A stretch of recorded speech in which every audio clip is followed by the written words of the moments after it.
Lima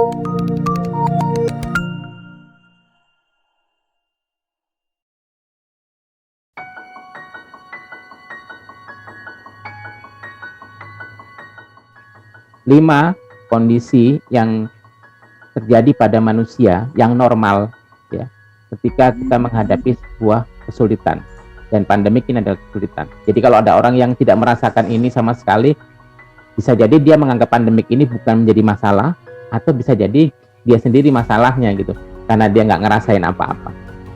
Oke, yang pertama adalah shock dan denial. Jadi dia kaget, kemudian dia menolak itu semua. Pokoknya kayak gini, pendidikan kayak gini harusnya. Anak-anak harus pakai seragam, anak-anak harus kerjain tugas, anak-anak harus ngumpulin tugas, anak-anak harus ini, harus itu, harus ini dan sebagainya. Harus dan sebagainya. Nah, padahal kondisi sekarang dengan kondisi kemarin itu berbeda. Nanti Coach Ferry akan jelasin itu, bahwa inovasi itu harusnya kita berpikir di kondisi sekarang dan masa depan, bukan berpikir di, kondisinya sekarang tapi pikirannya kita masa lalu. Gitu. Yang kedua adalah sebentar. Ya. Sebelum bahas yang kedua, boleh interupsi sebentar. Boleh. Bukannya yang pikiran tadi itu bagus gitu. Harusnya anak-anak begini. Maksudnya kan sebagai orang pendidik gitu. Wah, aku ini pendidik loh. Ya. Harapannya kan bagus biasanya terhadap anak-anak gitu. Iya, Bu. Harapan sih bagus ya. Tapi kan gini, kita perlu memahami bahwa setiap anak itu punya masalah, setiap orang tua punya masalah, setiap kita juga punya masalah. Yang kadang-kadang kita tidak melaksanakan tugas kita itu karena ada masalah.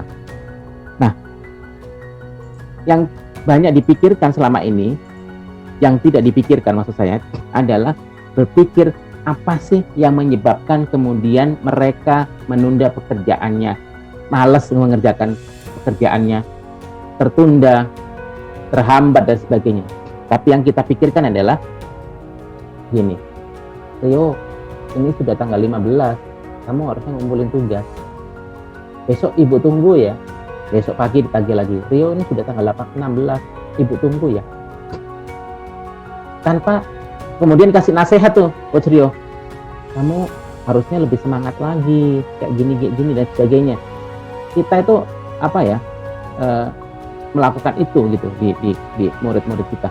Padahal kondisinya anak-anak itu ingin ditanya sama gurunya, Rio, apa yang membuatmu tidak bisa mengumpulkan tugas pada waktunya?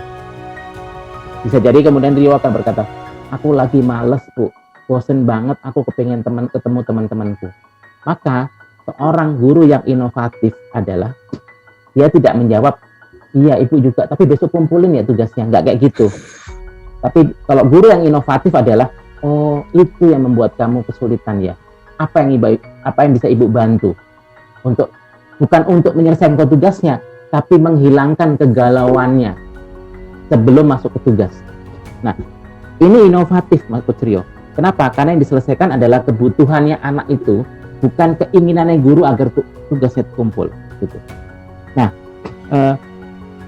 jadi inovasi itu kalau istilahnya Coach Ferry, ada 3 hal ya yang harusnya diselesaikan, yaitu apakah sesuai dengan kebutuhan, apakah sesuai dengan kemampuan, dan apakah punya impact. Dengan kebutuhan tapi anak-anak nggak mampu sekarang karena kondisinya berat, maka turunkan tuh ekspektasi kita agar kita bahagia dan anak-anak bahagia. Nah, ini yang sulit di kondisi seperti ini. Masih banyak guru-guru yang atau kepala sekolah atau pengelola sekolah yang denial dengan kondisi ini, dengan menganggap semuanya bisa. Kita cari cara agar semuanya bisa. Kondisinya berbeda. Harusnya kita tidak berpikir semuanya bisa, tapi bagaimana kita bisa menurunkan ekspektasi itu agar mereka bahagia dan kita bisa melakukan inovasi sesuai dengan kebutuhan mereka. Itu yang pertama.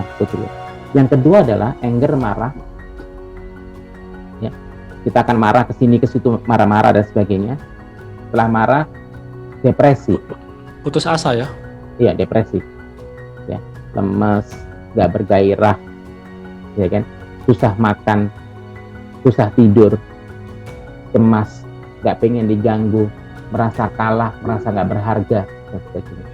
Nah, biasanya setelah kondisi ini kita baru bisa mulai move on sedikit ke langkah berikutnya, yaitu beginning, memikirkan oke, sekarang kondisi kayak gini, apa yang harus saya lakukan? Saya harus coba ini, saya harus coba itu, dan sebagainya.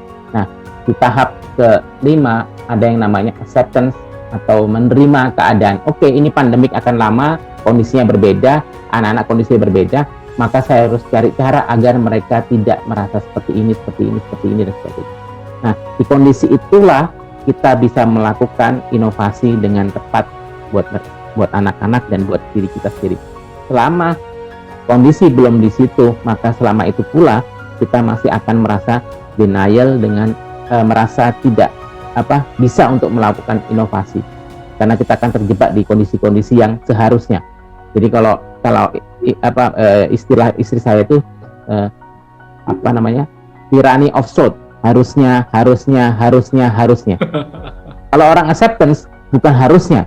Kalau orang acceptance, inovasi itu sudah memikirkan apa baiknya, bagaimana caranya, gitu. Bukan seharusnya. Gitu. Kalau seharusnya itu tyranny of thought itu belum acceptance.